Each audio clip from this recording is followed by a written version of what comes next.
আমাদের আগামীকালকের কর্মসূচিগুলো ঘোষণা করব। শুরুতেই বলে দিতে চাই, আমরা একটা নির্দিষ্ট সময় বেঁধে দিতে চাই, যে সময়ের মধ্যে স্বরাষ্ট্র উপদেষ্টা যিনি এখনো রয়েছেন জাহাঙ্গীর, ওনার অবশ্যই জাতির কাছে ক্ষমা চেয়ে, যে তিনি একজন ব্যর্থ উপদেষ্টা, ক্ষমা চেয়ে তার পদত্যাগ করতেই হবে।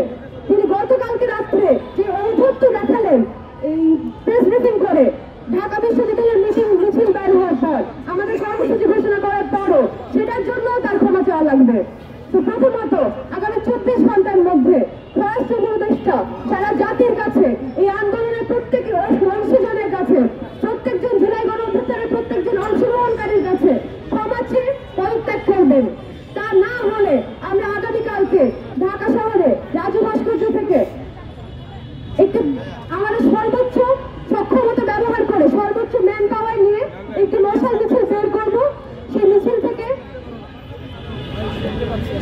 থেকে আমরা আমাদের যে 9 দফা, সেই 9 দফা বাস্তবায়নের জন্য যে লড়াইটা প্রমাণ করব। এবং একই সাথে আমরা ঢাকার বাইরে যে 63 জেলা রয়েছে, প্রত্যেক জেলার, প্রত্যেক পাড়ায়, প্রত্যেক শহরে, প্রত্যেক গ্রামে, প্রত্যেক মহল্লার মানুষদের, শিক্ষার্থীদের, শ্রমিকদের আহ্বান জানাইতে চাই, এটা আপনার বাঁচার লড়াই, এটা আপনার মা বোনের বেঁচে থাকার লড়াই। আপনারা আপনাদের মতো করে গণপ্রতিরোধ গড়ে তোলেন, আন্দোলন গড়ে তোলেন, আমরা থাকবো আপনাদের সাথে।